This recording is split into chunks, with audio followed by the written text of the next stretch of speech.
사도신경으로 우리의 신앙을 고백하며 6월 2일 금요일 기도회 시작하도록 하겠습니다. 나는 전능하신 아버지 하나님 천지의 창조주를 믿습니다. 나는 그의 유일하신 아들 우리 주 예수 그리스도를 믿습니다. 그는 성령으로 잉태되어 동정녀 마리아에게서 나시고 본디오 빌라도에게 고난을 받아 십자가에 못 박혀 죽으시고 장사된 지 사흘 만에 죽은 자 가운데서 다시 살아나셨으며 하늘에 오르시어 전능하신 아버지 하나님 우편에 앉아 계시다가 거기로부터 살아있는 자와 죽은 자를 심판하러 오십니다. 나는 성령을 믿으며 거룩한 공교회와 성도의 교제와 죄를 용서받는 것과 몸의 부활과 영생을 믿습니다.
주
기도에 시연해 주신 하나님의 말씀은 사도행전 2장 43절에서 47절입니다. 신약성경 사도행전 2장 43절에서 47절입니다. 사람마다 두려워하는데 사도들로 말미암아 기사와 표적이 많이 나타나니 믿는 사람이 다 함께 있어 모든 물건을 서로 통용하고 또 재산과 소유를 팔아 각 사람의 필요를 따라 나눠주며 날마다 마음을 같이하여 성전에 모이기를 힘쓰고 집에서 떡을 떼며 기쁨과 순전한 마음으로 음식을 먹고 하나님을 찬미하며 또 온 백성에게 칭송을 받으니 주께서 구원받는 사람을 날마다 더하게 하시니라.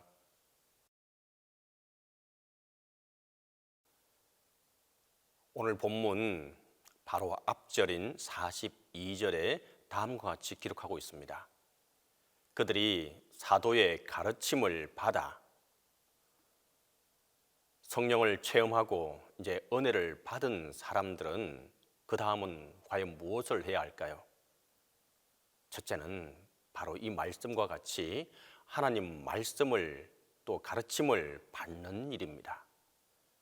말씀을 배우는 일입니다. 대부분의 성령을 체험한 사람들의 문제는 말씀을 배우지 않고 말씀 없이 어떤 영적 체험을 추구하는 데 있습니다. 열정은 있는데 그 뿌리가 없다는 말입니다. 감정은 있으나 말씀은 없는 것입니다. 말씀이란 우리 신앙생활에 있어서는 뼈대와 같은 것입니다.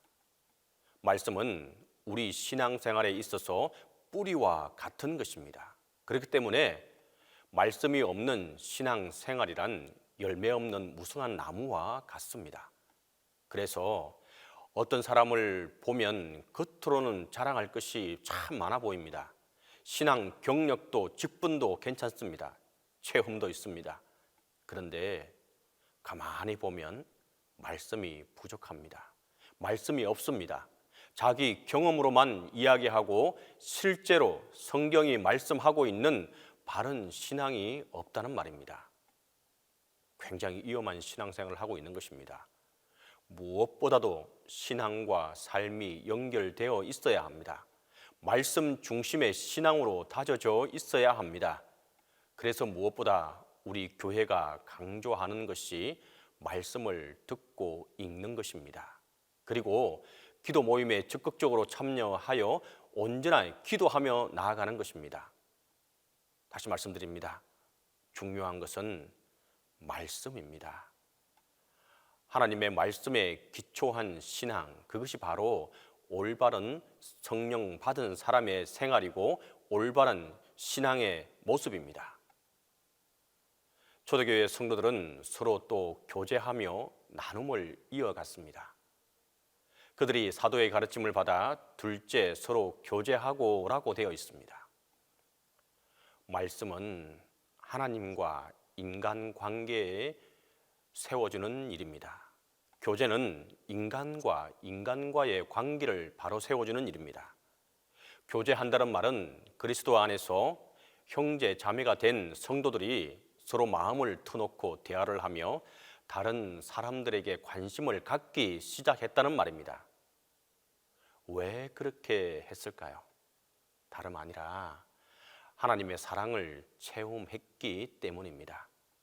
십자가에서 하나님의 아들 예수 그리스도가 나 같은 죄인을 위해서 돌아가셨다는 복음을 듣고 깨닫게 된 것입니다. 하나님 사랑이 내 속에 부어지니까 그 사랑으로 이웃을 사랑하고 용서하고 이웃의 필요에 관심을 갖기 시작했던 것입니다. 오늘 본문 44절과 45절입니다. 믿는 사람이 다 함께 있어 모든 물건을 서로 통용하고 또 재산과 소유를 팔아 각 사람의 필요를 따라 나누어주며, 정말 놀라운 변화가 아닐 수 없습니다. 이것이 바로 교회입니다. 교회는 이와 같은 사랑의 공동체가 되어야 합니다. 자기 입장에서 서 있으면 이해가 되지 않습니다. 상대방의 입장으로 내려서서 상대방의 필요를 보는 것입니다.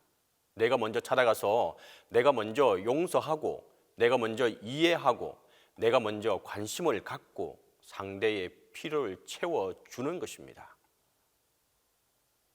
사랑하는 성도 여러분, 여러분들은 과연 교회 안에서 이런 나눔을 경험해 보셨습니까? 나의 필요가 아니라 상대방의 필요에 관심을 갖고 채워본 적이 있습니까? 성령이 충만한 성도는 이처럼 이웃의 필요를 알아채고 내가 줄 수 있는 것을 주고 나눔으로 사랑을 실천하는 것입니다. 이런 사랑의 실천이 있는 교회가 바로 살아있는 아름다운 교회의 모습입니다.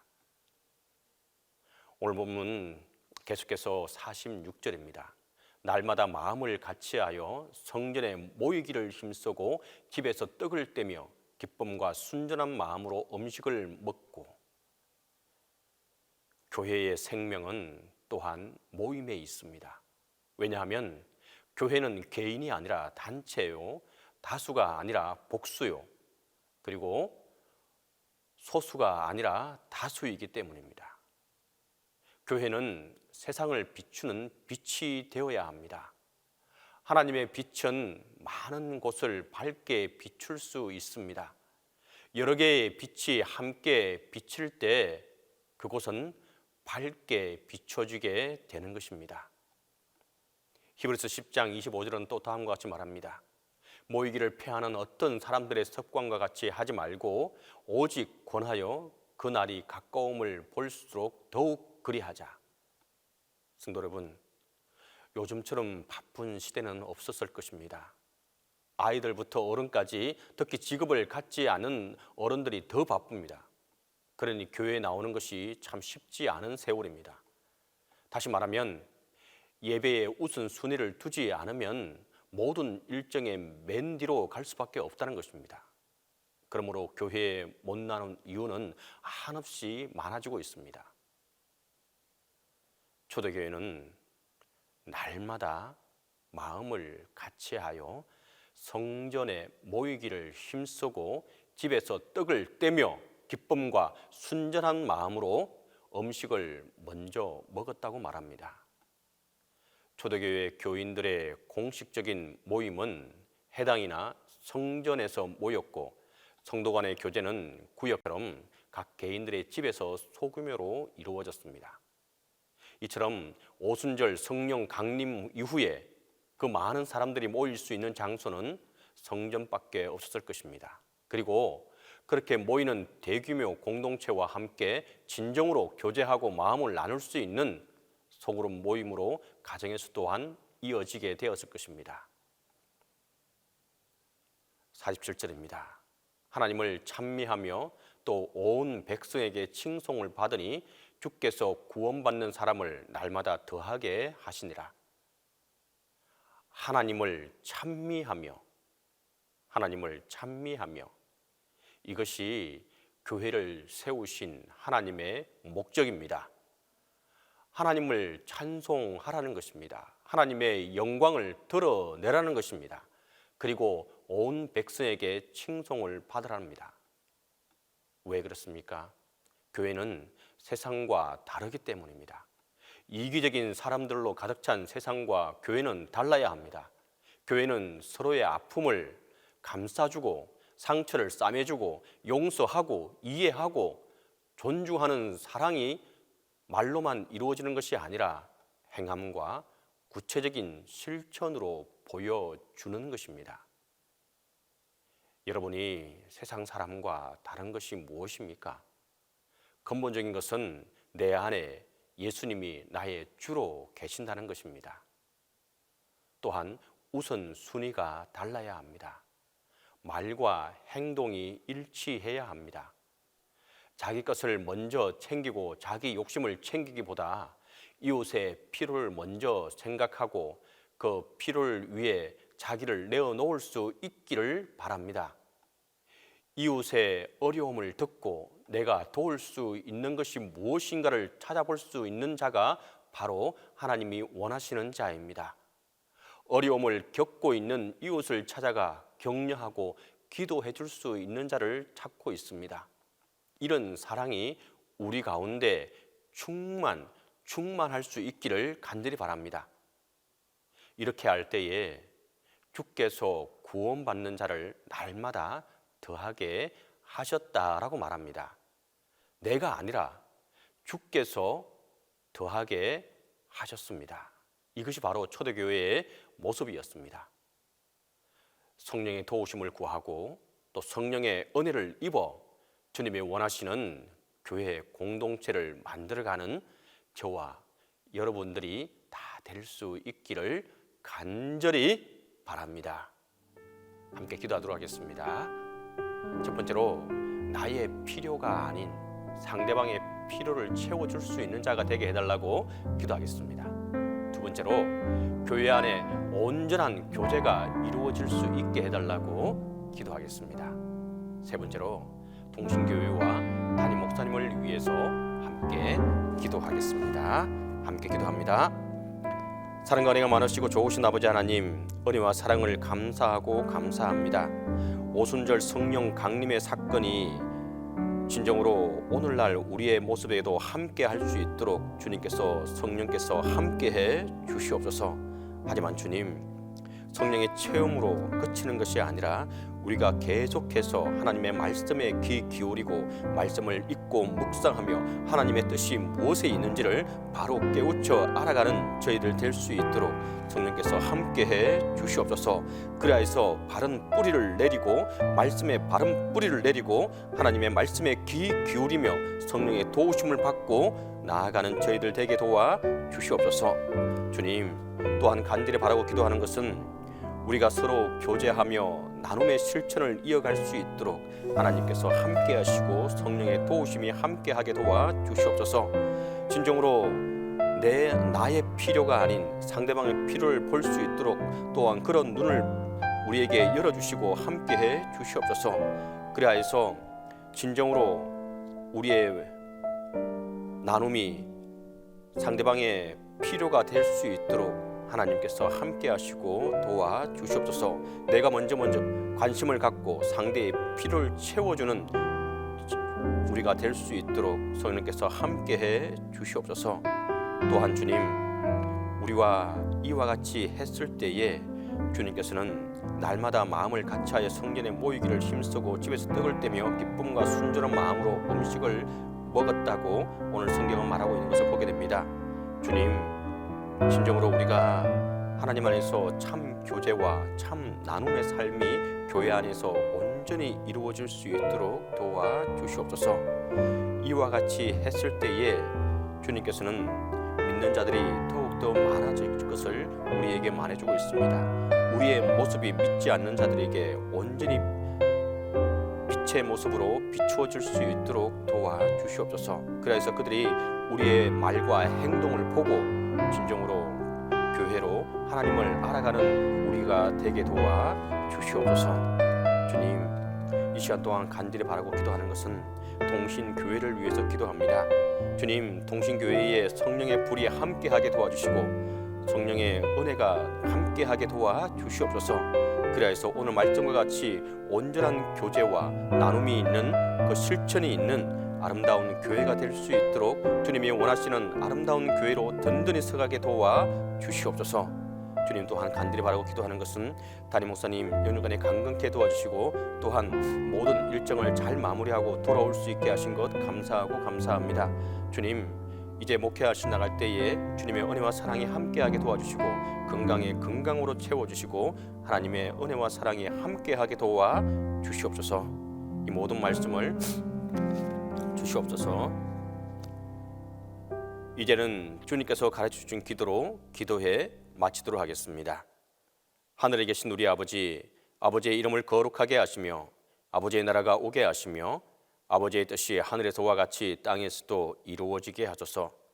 오늘 우리에게 일용한 양식을 주시고 우리가 우리에게 잘못한 사람을 용서하여 준 것 같이 우리 죄를 용서하여 주시고 우리를 시험에 빠지지 않게 하시고 악에서 구하소서.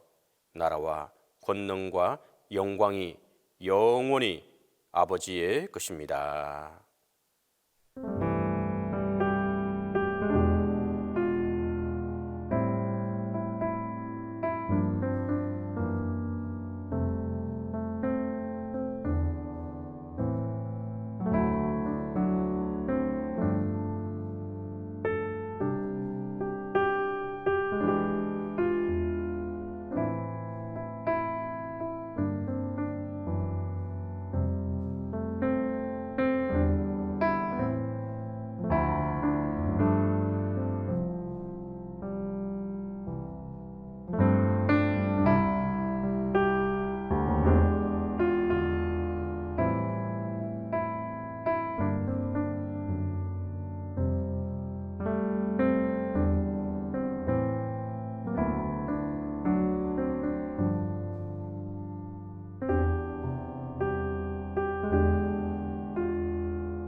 있습니다.